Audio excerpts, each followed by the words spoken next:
तो दोस्तों, मैं नीरव पाठक एक बार फिर हाजिर हूँ।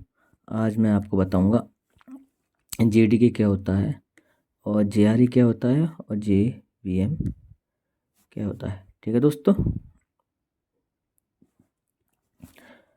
तो सबसे पहले बात करते हैं हम जेडीके के बारे में। ठीक है, कि जेडीके क्या होता है। क्या हो गया, क्यों नहीं चल रहा ये? हाँ, ये चल गया। तो आज हम बात करेंगे कि जेडीके क्या होता है। ठीक है, जेडीके क्या होता है, जेआरई क्या होता है, जेबीएम क्या होता है। जब हम ये जावा का यूज़ करते हैं तो ये कुछ मोस्ट थिंग्स हैं जिनका हम यूज़ करते हैं। तो मैं बताऊंगा आपको कि ये क्या होता है, जेडीके, जेआरई एंड जेबीएम। ठीक है, ये रहे।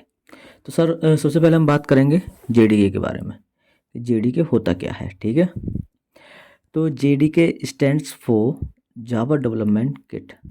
जेडीके की जो फुल फॉर्म है वो है जावा डेवलपमेंट किट और it internally contain JRE and JVM.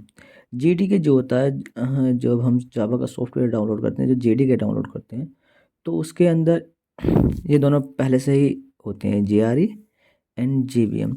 JDK जो होता है वो जेआरई और जेबीएम को कंटेन करता है, वो उसके अंदर पहले से होते हैं। ठीक है दोस्तों, और JDK provides all the tools to work with Java language. JDK वो सारे टूल्स प्रोवाइड कराता है जो हमें जावा लैंग्वेज के लिए यूज़ किए जाते हैं। ठीक है, तो दोस्तों, जेडीके के बारे में मैंने क्या क्या बताया। जेडीके की फुल फॉर्म एक तो जावा डेवलपमेंट किट है और ये इंटरनली कंटेन करता है जेआरई और जेबीएम को। ठीक है, और जेडीके का एक काम और है, ये सारे टूल्स प्रोवाइड कराता है जो जावा लैंग्वेज में वर्क करते हैं। ठीक है दोस्तों, अब बात करते हैं हम जेआरई के बारे में कि जेआरई क्या होता है। ठीक है, तो JRE stands for Java run time machine. Sorry, machine नहीं है, मैं गलत लिख गया, एनवायरनमेंट होता है वो, जावा रन टाइम एनवायरनमेंट।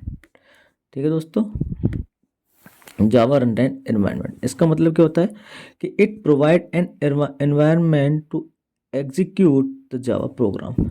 ये हमें एक एनवायरनमेंट देता है कि जिसके अंदर हम अपना जावा प्रोग्राम को एग्जीक्यूट कर सकते हैं। ठीक है दोस्तों, it internally contains JVM which is responsible to execute a Java program. हाँ, ये जेआरई जो होता है, जेआरई कंटेन करता है जेवीएम को, इसके इंटरनली होता है, अंदर होता है इसके जेआरई के जेवीएम। ठीक है, which is responsible to execute a Java program, जो एक जावा प्रोग्राम को एग्जीक्यूट करने के लिए फुल्ली रेस्पॉन्सिबल होता है। ठीक है दोस्तों, जेआरई के बारे में मैंने क्या बताया है कि जेआरई की जो फुल फॉर्म होती है वो जावा रन टाइम एनवायरनमेंट होती है और ये एक एनवायरनमेंट प्रोवाइड कराता है हम जावा प्रोग्राम को एग्जीक्यूट करने के लिए। एंड ये जो जेआरई होता है इसके अंदर हमको जेवीएम मिलता है जो कि रेस्पॉन्सिबल होता है जावा प्रोग्राम को एग्जीक्यूट करने के लिए। ठीक है दोस्तों, अब हम जेवीएम के बारे में बात करेंगे कि जेवीएम क्या होता है। तो JVM stands for Java virtual machine. ठीक है, जेवीएम की फुल फॉर्म क्या होती है, Java virtual machine, and it is a software in the form of interpreter. ये जेवीएम जो होता है, ये मैंने पहले बताया था कि जेआरई के अंदर होता है और ये एक सॉफ्टवेयर होता है इंटरप्रेटर की फॉर्म में। ठीक है, इंटरप्रेटर की फॉर्म में ये एक सॉफ्टवेयर होता है जो कि सी लैंग्वेज में रिटर्न है। ये सॉफ्टवेयर जो है ये सी लैंग्वेज में रिटर्न है और हम इस सॉफ्टवेयर के थ्रू हम क्या कर सकते हैं, C language through we can execute our Java program. तो जेवीएम जो होता है वो हमारे प्रोग्राम को रन करने के लिए काम आता है, बट एग्जीक्यूट करने के काम आता है, बट ये जेआरई के अंदर होता है। तो अब हम जेवीएम के बारे में थोड़ा सा और ब्रीफ देते हैं कि जेवीएम की जो फुल फॉर्म होती है वो जावा वर्चुअल मशीन होती है and it is a software in the form of interpreter. ये एक इंटरप्रेटर की फॉर्म में सॉफ्टवेयर है जो कि सी लैंग्वेज में लिखा गया है और ये जावा प्रोग्राम को एग्जीक्यूट करने के लिए यूज़ होता है। मैं आपको इस डायग्राम के थ्रू थोड़ा सा एक बता देता हूँ ठीक है। जैसे कि ये मानो ये पूरा हमारा एक जेडीके है, ये जो बाहर वाला आउटर बॉक्स है ये जेडीके मानो, ठीक है। ये जेडीके मतलब जावा डेवलपमेंट किट हो गई, ठीक है। इसके अंदर मैंने पहले बताया था कि जैसे कि जेडीके जो है, ये जेडीके जो है इसके अंदर हो जाएगी आपकी जेआरई, एक सेकंड रुको, जेआरडी इसके अंदर होगी हमारी, जेडीके के अंदर हो जाएगी, अरे किधर चला गया, ये रहा, जेआरई हो गई हमारी जावा रन टाइम, जेआरई होगी प्लस, अरे लिखना नहीं आ रहा मेरे पे, प्लस जे वी एम, हाँ।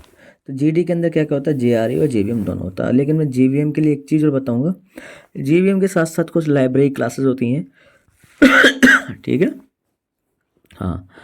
तो इसके अंदर जेआरई एंड जेवीएम दोनों होता है। तो जेआरई की, हाँ जेआरई क्या होता है, ये किधर गया मेरा ब्रूस, पता नहीं किधर चला, ये रहा। जेआरई क्या होता है, जावा रन टाइम एनवायरनमेंट होता है। ये एक एनवायरनमेंट बनाता है जिसके अंदर हम जावा प्रोग्राम को हम रन कर सकते हैं, ठीक है।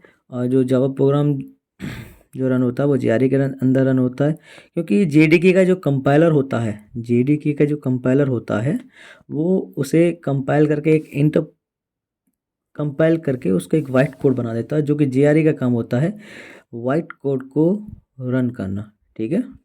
वाइट कोड को रन करके ये मशीन कोड में कन्वर्ट कर देता है, और ये जेवीएम का जो काम होता है वो जेवीएम का काम होता है मशीन कोड को, जेवीएम का सीधा सा फंडा मैं बता दूं, ये हर एक ऑपरेटिंग सिस्टम में होता है इनबिल्ट, ठीक है ना। और जेडीके में भी होता है। तो इसका ये काम होता है मशीन कोड को अंडरस्टैंड करना, उसके बाद हमको आउटपुट देना, ठीक है। तो मैं एक सीधा सा बता देता हूँ कि जेडीके के अंदर जेआरई होता है और जेआरई के अंदर जेवीएम होता है, और कहने को जेडीके के अंदर दोनों होते हैं, जेआरई और जेवीएम, ठीक है दोस्तों। आज की क्लास में हम इतना ही रखते हैं, आपसे मिलते हैं फिर नेक्स्ट क्लास में किसी न्यू टॉपिक के बारे में। जहाँ तक है नेक्स्ट क्लास होगी हमारी जावा वेरिएबल्स के लिए। तो दोस्तों ऐसे ही बने रहें हमारे साथ। आपका बहुत बहुत आभार, बहुत बहुत धन्यवाद। राम राम दोस्तों।